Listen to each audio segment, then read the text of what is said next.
महाराज श्री, मेरी जिज्ञासा ये है, जब किसी मुनिराज का समाधि मरण होता है तो जो उसमें श्रावक जाते हैं, महाराज जी का स्पर्श करते हैं या उन्हें संस्कार देते हैं, तो क्या उनका पातक लगता है? बहुत सुंदर प्रश्न पूछा है। संघ में यदि आप जाएंगे जहाँ भी समाधि हो रही है तो आपको एक दिन का जो है पातक लगता है। संघ में रहने वाले साधुओं को भी लगता है। संघ में रहने वाले जो साधु हैं, संघ साधु हैं, वो भी जो हैं उस दिन किसी प्रकार से शास्त्र आदि को स्पर्श नहीं करते हैं। अपनी चटाई भी नहीं, अपने तखत में ही जो है विश्राम करते हैं। तो उनको भी एक दिन का जो है भगवान को छूने का, शास्त्र को हाथ में उठाने का आदि एक दिन का लगता है।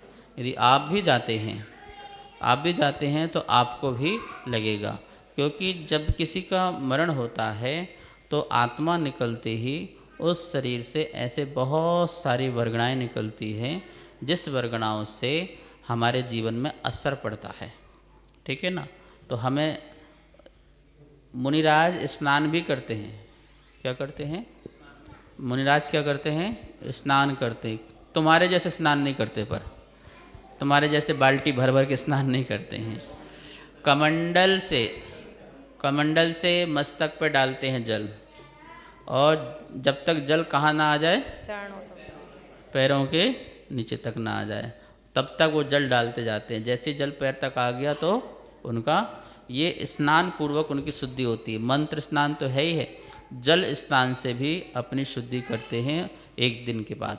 तो ऐसे ही आप लोग भी उस दिन आकर स्नान करते हैं। वैसे सामान्य लोग में भी आप स्नान करते ही करते हो जाते हो तो आके स्नान करते हैं। जितने भी बैक्टीरिया हैं, जर्म्स हैं, अशुद्धि है, जो भी है वो सब बाहर हो जाए। ध्यान कैसे लगाया जाता है? जब मैं ध्यान लगाता हूँ या ध्यान में बैठता हूँ तो विकल्प तो मुझे कोई नहीं आता, लेकिन मेरा अंदर जो मन जाना चाहिए वो अंदर नहीं पहुँच पाता, ऊपर ही ऊपर रहता है। कैसे मैं अंदर जाऊँ? भगवान महावीर स्वामी कहते हैं, तत्व ज्ञान के बिना कभी ध्यान नहीं हो सकता है। जिसने सच्चा तत्व ज्ञान प्राप्त नहीं किया है उसे ज्ञान नहीं हो सकता है। अध्ययन मेव झाड़म,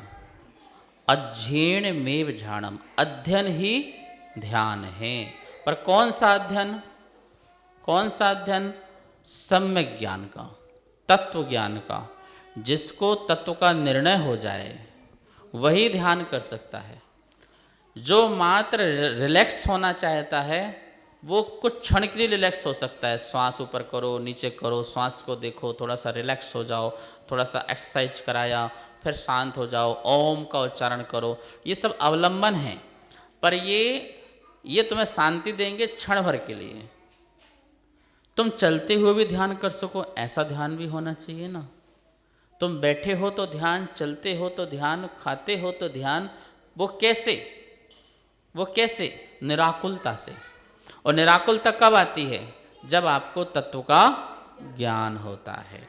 अब आपको दर्द हो रहा है और आप कह रहे ध्यान, तो आपको दर्द में ध्यान है, क्योंकि आपका दर्द का संबंधित तत्व ज्ञान नहीं है कि जो दर्द है, जो परिवर्तन है, वो मेरे शरीर में है, मेरी आत्मा में नहीं है। इस प्रकार का होता तो आत्मा का उपयोग आत्मा में लगता, लेकिन अभी उपयोग आपका किस में लगा है? शरीर में। चलिए, ये तो मैंने आपको तत्व ज्ञान का बता दिया। दूसरी बात ये समझिए, आचार्य विद्यानंद महाराज जी कहते थे कि ध्यान तो बहुत इजी है।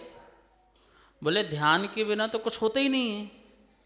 ध्यान के बिना तो संसार में खाना ध्यान से बनाते हो, गाड़ी ध्यान से चलाते हो, पैसा बोलो बड़े ध्यान से गिनते हो, हर काम किससे करते हो?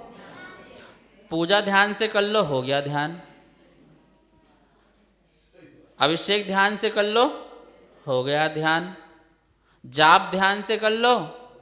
जैसे तुम बातें भी करती रहती हो, सब्जी बना, और बताओ क्या चल रहा है जीजी, क्या बात है? तुम्हारा हाथ नहीं कटता है। क्यों नहीं कट रहा है? शरीर चल रहा है, मुंह चल रहा है, लेकिन कट तुम्हारा अंग नहीं हो रहा है, क्योंकि उस समय उपयोग तुम्हारा कहाँ पर है? बात करते समय भी इन भाई साहब को नोट की गड्डी और यहाँ खड़े कर दो, सब बातें करते रहे, और बताओ क्या चल रहा भाई साहब। तो ये यहाँ वहाँ देख भी रहा है, चौराहे में खड़े कर दो, मजाल है एक नोट यहाँ से वहाँ हो जाए। दिमाग कहाँ पर है, बोलो कहाँ पर है? पूरी निष्ठा वहाँ पर है। आंख भले यहाँ चल रही है, भले कान से कुछ सुन रहे हैं, पर उपयोग कहाँ पर है आपका? कभी कभी आपका उपयोग कहीं होता है, सामने से कोई व्यक्ति निकल जाता है तो आपको थोड़ी पता चलता है कौन सामने से निकल गया। आपके सामने कोई व्यक्ति कोई बोल देता है और आप कहीं और थे, फिर दोबारा बोला भाई साहब हमने आप बात कर रहे हैं, आपने क्या बोला हमें पता ही नहीं क्या बोला, आप फिर से बोलिए क्या बोल रहे हो। आपका उपयोग कहाँ था? आपके सामने सामने। तो यही कह रहे हैं, जैसे तुम अशुभ काम बड़ी तल्लीनता से करते हो, बड़ी लवलीनता से करते हो, वैसे ही शुभ काम भी कैसे कर लो? कैसे कर लो?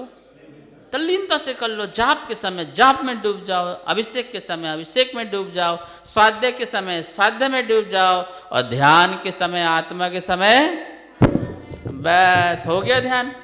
तो बिना ध्यान के कुछ भी संभव नहीं है। हर समय ध्यान। संसार मिलेगा तो ध्यान से मिलेगा, और मोक्ष भी मिलेगा तो कैसे मिलेगा?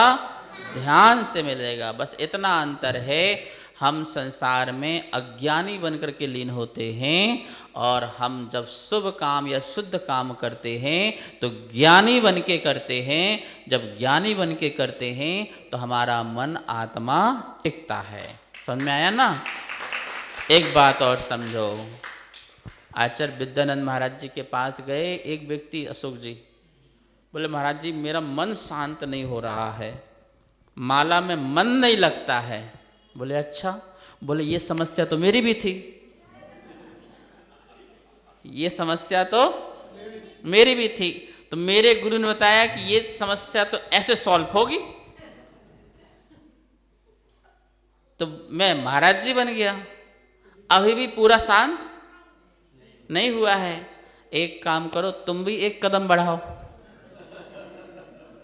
एक कदम, तो मन क्या हो जाएगा।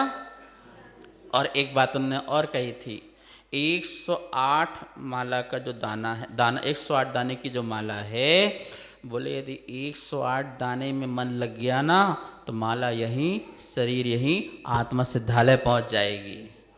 कहाँ पहुंच जाएगी?